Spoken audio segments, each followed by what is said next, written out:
पंचारुषय प्रवरान्वित परमशिवगोत्रस्य नटेश्वर शर्मणो नत्रे चतुस्सागरपर्यन्तं गो ब्राह्मणेभ्यः स्वम्भवतो निर्गुण निरञ्जन निर्विकल्प निरामय निराख्यात पंचारुषय परमशिवगोत्रस्य विश्वेश्वर शर्मणो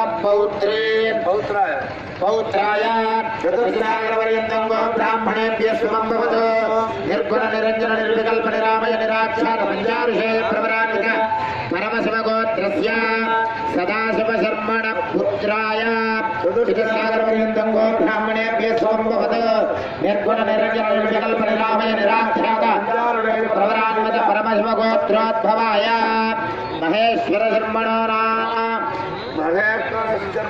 वराय चतुस्सागरपर्यन्तं गो ब्राह्मणेभ्यः स्वम्भवतो काश्यपावत्स्वानिध्रुवत्रयार्षे प्रवरान्वित काश्यपसगोत्रस्य महामेरुशर्मणो नत्रीं चतुस्सागरपर्यन्तं गो ब्राह्मणेभ्यः स्वम्भवतो काश्यपावत्स्वानिध्रुवत्रयार्षे प्रवरान्वित काश्यपसगोत्रस्य विन्ध्याचलेश्वरशर्मण पौत्रीं चतुस्सागरपर्यन्तं गो ब्राह्मणेभ्यः स्वम्भवतो काश्यपावत्स्वानिध्रुवत्रयार्षे प्रवरान्वित काश्यपसगोत्रस्य हेमाचलेश्वरशर्मण पुत्रीं चतुस्सागरपर्यन्तं गो ब्राह्मणेभ्यः स्वम्भवतो काश्यपावत्स्वानिध्रुवत्रयार्षे प्रवरान्वित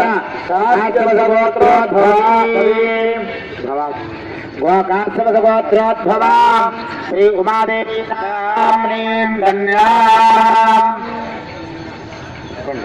జగములు తెలియని వారు గజములు. మనకి జగత్తు తెలియదు. గజము ఏం చేస్తుంది? ఆత్మశక్తి న జానామీతి గజ నిరంతరం లోలాయమాన ఇది గజ. తను ఏమిటో తెలియదు. ఏనుగు ఎందుకు వచ్చిందో తెలియదు. గజ స్నానం అంటారు. మామూలుగా అజవత్ భక్షణం, గజవత్ స్నానం, శుకవత్ భాషణం, భగవత్ ధ్యానం అంటారు. దొంగలాగా జపం చేయాలి. ఒంటి కాలు మీద దొంగ జపం చేస్తుంది, దొంగ జపం అంటారు.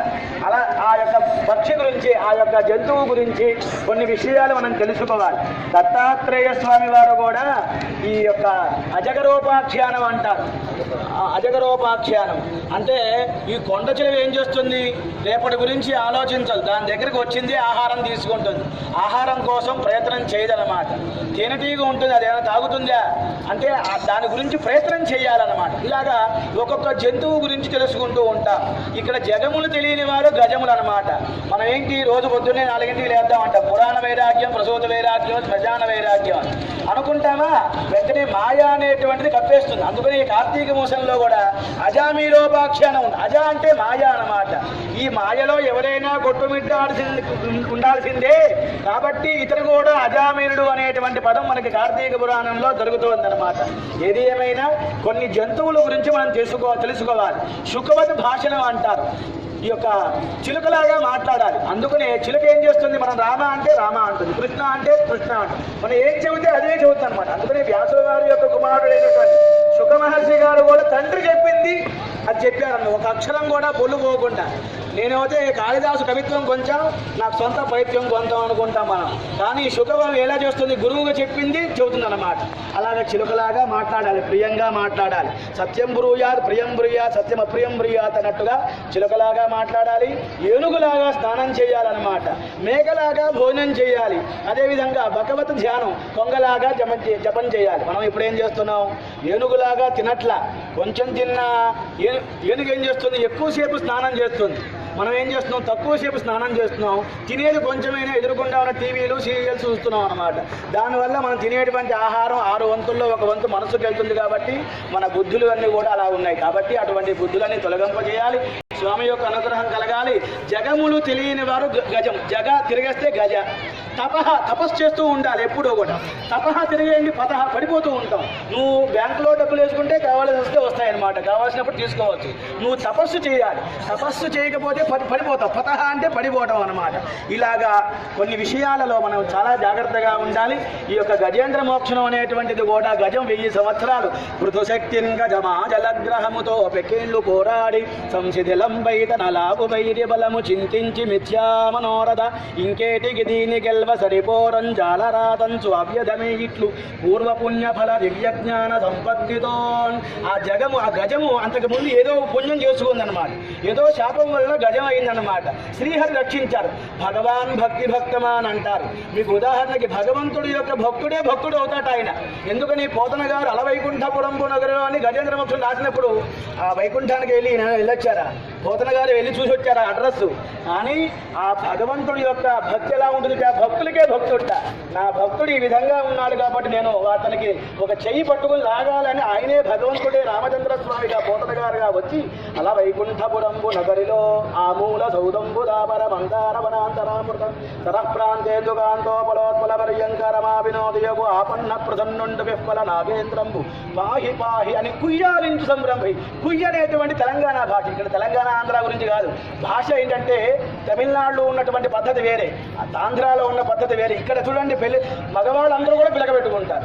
మన వాళ్ళు ఏంటంటే బ్రాహ్మణులు పంతులే పెట్టుకుంటారు తప్ప మిగతా వాడు పెట్టుకోండి. నిజంగా కట్టు బొట్టు చుట్టు అనేటువంటిది సాంప్రదాయం. తమిళనాడు వాళ్ళు లుంగి కట్టుకుంటారు, గుజరాత్ వాళ్ళు తలబాగా కట్టుకుంటారు. మనం గోచి పెట్టుకుని చక్కగా సాంప్రదాయంగా గోచి పెట్టుకుంటే కానీ మరి అన్నమాట.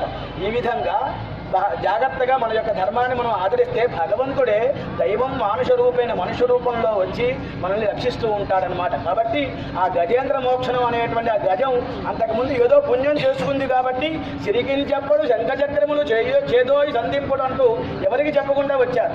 అంత స్థానానికి రావాలి కాబట్టి భగవంతుడి యొక్క అనుగ్రహంతో నేను మనుష్యుణ్ణి మరుపు సహజం కాబట్టి స్వామి నా బుద్ధి కుదురుగా గణపతి యొక్క ఉపాసన చేస్తే మూలాధారం అన్నమాట. కాబట్టి ఇక్కడ ఉన్నటువంటి గణపతి యొక్క అనుగ్రహంతో స్వామి యొక్క అనుగ్రహం కలిగి మన యొక్క ధర్మాన్ని మనం ఆదరిస్తూ స్వధర్మో నిధనశ్రయ పరధర్మో భయావహ అంటూ మన యొక్క ధర్మాన్ని మనం ఆదరిస్తే మనకు ఏదైతే కావాలో. పూర్వకాలంలో 1 లక్ష డబ్బు లేదు, 1 ఎకరం పొలం ఉన్న 10 మంది సంతానం ఉండేవారు. 4 రోజుల ఉపనయనాలు, 5 రోజులు వివాహాలు చేసేవారు. ఇప్పుడు భార్యాభర్త ఇద్దరు కూడా 1 లక్ష డ్రా చేస్తున్నారు. 1 ముద్దు 2 వద్దు 3 వద్దు అని పిల్లలు కనట్లేదన్నమాట. వాడికి 4 రోజుల ఉపనయనం కూడా చేయట్లేదు. పూర్వం ఏముందండి, 1 ఎకరం పొలం ఉంటే 10 మంది సంతానం అన్నమాట. అందుకని యథావిధిగా మన యొక్క ధర్మాన్ని మనం ఆచరించాలి అంటే స్వామి యొక్క అనుగ్రహం కలుగుతూ మనతో పాటు మన పిల్లల్ని కూడా తరింపచే. ఆస్తులు అంతే ఎలా వస్తాయి, పిల్లల్ని కంటాం కానీ వాళ్ళ రాత్రి మనం కనలేము. కాబట్టి ఇలాగా యాత్రకు వస్తూ ఉంటే ఆ పిల్లవాడి యొక్క దోషాన్ని కూడా తొలగింపజేసుకునేటువంటి అవకాశం మనకి ఇక్కడికి వచ్చిన వాళ్ళకి, ఇక్కడ రాకపోయినా మన వాళ్ళకి, మన వాళ్ళు కాకపోయినా మన మనసులో ఉన్నటువంటి భక్తులు, జనాలు, మిత్రులు ఎవరైతే ఉన్నారో అందరికీ కూడా క్షేమం కలగాలని కోరుకుంటూ ఓం